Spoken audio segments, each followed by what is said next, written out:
Think physics physics point के सभी विद्यार्थियों को धीरज श्रीवास्तव का नमस्कार। आदित्य रंजन सर से जितने भी लोग जुड़े हुए हैं, चाहे वो कोई शिक्षक हो या उनके परिवार के मेंबर हों या समाज के किसी और वर्ग से हों, आप सब लोगों को आज मैं यहाँ पर एड्रेस करने आया हूँ। मैंने देखा कितनी मेहनत से उन्होंने इस लॉकडाउन के समय में अपने छोटे से स्टूडियो का निर्माण किया है। मन में इच्छा है कि मैं बच्चों को ऑनलाइन पढ़ाऊं। जब बच्चे कोचिंग नहीं आ पा रहे हैं, काफ़ी तकलीफ़ों का सामना कर रहे हैं, तो मैं उनको घर बैठे वो सारी सुविधाएं उपलब्ध कराऊं। पिछले 5 सालों से मैं उनसे जुड़ा हुआ हूं। शायद मेरा और उनका आगमन मुजफ्फरपुर में लगभग साथ साथ हुआ था। मैं गुड़गांव से आया था, वो इंदौर से आए थे, और तब से हम आपस में जुड़े हुए हैं, बात कर रहे हैं। मेरी बेटी जो 12th की स्टूडेंट है, वो उनकी स्टूडेंट है। तो मैंने कहा कि आज क्यों ना अपने इस वीडियो के माध्यम से मैं आप लोग को बतलाऊं कि जितना मेहनत आपके आदित्य सर कर रहे हैं, अगर उसका 1/4 मेहनत भी आप कर दें तो कोई मंजिल दूर नहीं है। आप जिस सपने को लेकर के चल रहे हैं, आप उसे पूरा कर लेंगे। बहुत से बच्चों से जब बातचीत हो रही है तो मुझे बोल रहे हैं कि सर बहुत तकलीफ है, घर में बंद हैं, कोचिंग नहीं है, कॉलेज नहीं है, स्कूल नहीं है, कैसे पढ़ाई करें, डिस्ट्रैक्शंस हैं, बोरियत है, बहुत तकलीफ है। इतना टफ पढ़ाई करना है, क्यों करना है, कैसे करना है, कब तक करना है। तो मैंने कहा कि आज मैं आपको ये बतलाऊं कि पढ़ाई करना क्यों है, कब तक करना है। जब तक हमें इस पढ़ाई करने का जो महत्व है, जो उद्देश्य है, वो समझ में नहीं आएगा, तब तक चुपचाप बैठ करके पढ़ने में मजा भी नहीं आने वाला है। तो मेरे पास कुछ 8-10 नाम हैं जो मैंने यहां पर लिख कर रखे हैं आपके लिए। मैं उन नामों को बताऊंगा और फिर आपको बताऊंगा कि पढ़ना क्यों है। पहला नाम है स्मृति ईरानी। बीजेपी की कद्दावर महिला नेता है, और उनका क्या प्रोफाइल है, उनका क्या कम्युनिकेशन स्किल है, क्या उनके थॉट्स और आइडियाज हैं, आप सब ने उसको कहीं ना कहीं महसूस किया होगा। दूसरा नाम है अल्बर्ट आइंस्टाइन। E=mc², जितना मुझे मालूम है द मोस्ट फेमस इक्वेशन। उन्होंने क्या किया इस विश्व के लिए, आप सबसे कुछ छुपा हुआ नहीं है। थर्ड है अजीम प्रेमजी, विप्रो के संस्थापक। IT, health care, food industry, हर जगह उनकी छाप है। वो क्या कर रहे हैं, कितना खर्चा वो समाज के बदलाव में कर रहे हैं, आप सबको मालूम है। अगला नाम है Sachin Tendulkar, master blaster, God of cricket. पढ़ाई कितनी हुई है आपको मालूम है, और क्या बढ़िया बोलते हैं और कितना अच्छा चीजों को सामने रखते हैं, कैसे लोगों को मोटिवेट करते हैं, आप सबको मालूम है। अगला धीरू भाई अंबानी, कर लो दुनिया मुट्ठी में, आप सबको मालूम है क्या पढ़ाई किया उन्होंने और कंपनी आज कहां पर है, क्या उनका सपना था, क्या उन्होंने कर दिखलाया है। वॉल्ट डिज्नी, मिकी माउस के जनक, और क्या उनका नाम है, क्या उनकी पहचान है, हम सबको मालूम है। बिल गेट्स, जितने उनके दोस्त ने कॉलेज की पढ़ाई कंप्लीट की, वो उनकी कंपनी में जॉब करते हैं और वो उस कंपनी के मालिक हैं। ये उनका खुद का स्टेटमेंट है। रितेश अग्रवाल, ओयो होटल्स का संस्थापक, यंग बच्चा, और क्या झंडे गाड़ रहा है अपनी सफलता का, आप सबको मालूम है। अब्राहम लिंकन, अमेरिका के पूर्व राष्ट्रपति, शायद 12 महीने 18 महीने ही स्कूल गए और बिना कोई डिग्री लिए एमिनेंट लॉयर, एक्सीलेंट ओरेटर। कैसे भाई, बिना पढ़ाई किए, बिना कॉलेज स्कूल गए। और अंतिम नाम है करसन भाई पटेल का, निरमा वॉशिंग पाउडर निरमा, उसके संस्थापक हैं। मामूली पढ़ाई और निरमा ब्रांड कहां से कहां। तो ये जो 10 नाम मैंने आपको बताया, से 10 नहीं, शायद 100 नहीं, शायद हजारों लाखों नाम होंगे जिन्होंने कोई खास स्कूल में, कॉलेज में अपनी सफलता के झंडे नहीं गाड़े, IIT नहीं गए, मेडिकल नहीं गए, लेकिन उन्हें मालूम था कि वो पढ़ाई क्यों कर रहे हैं। वो पढ़ाई कोई डिग्री लेने के लिए, किसी कंपटीशन में को क्रैक करने के लिए, किसी कॉलेज में एडमिशन के लिए वो नहीं कर रहे थे। उन्हें मालूम था कि ये मानव जीवन मिला है, इस जीवन में हमें इस अपने देश के लिए, इस विश्व के लिए कुछ करना है। इस जहां में रहने वाले लोगों के जीवन को आसान करना है, उन्हें कुछ मुहैया कराना है, कुछ उन्हें उनके जीवन को सिंपल बनाना है।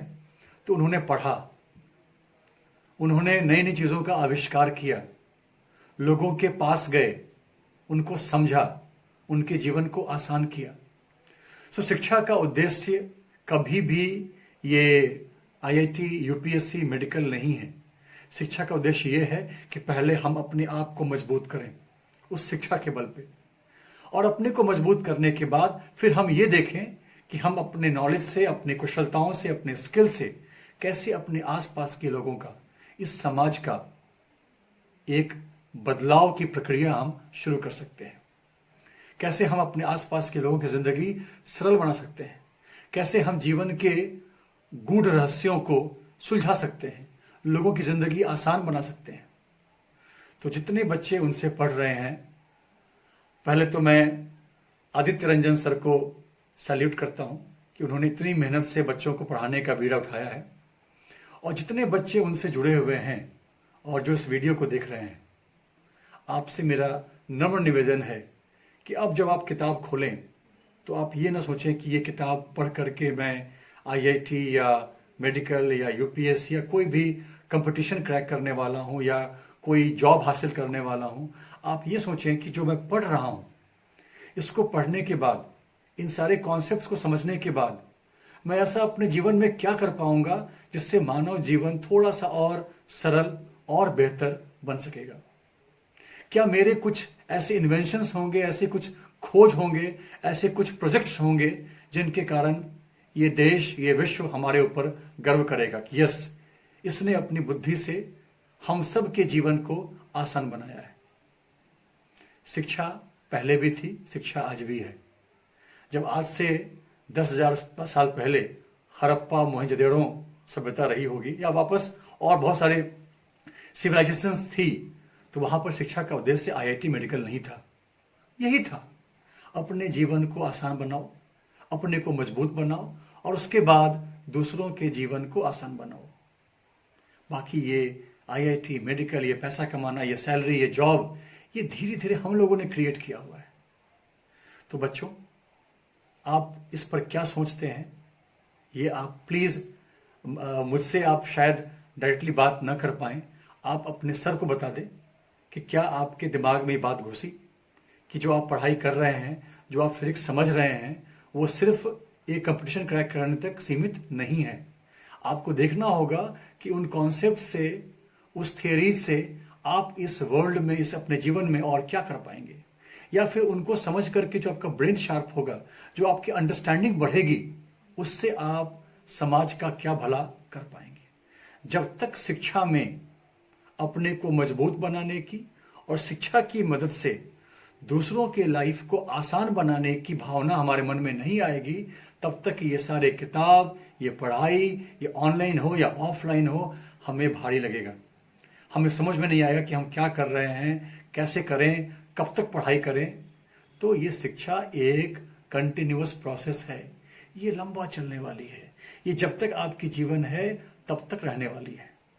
हम इसको समझें कि जो कुछ हम पढ़ाई कर रहे हैं उससे पहले हम अपने आप को, अपने करियर को, अपनी पर्सनालिटी को मजबूत बना रहे हैं। और जब तक हम मजबूत नहीं रहेंगे, हम किसी और को सहारा कैसे देंगे।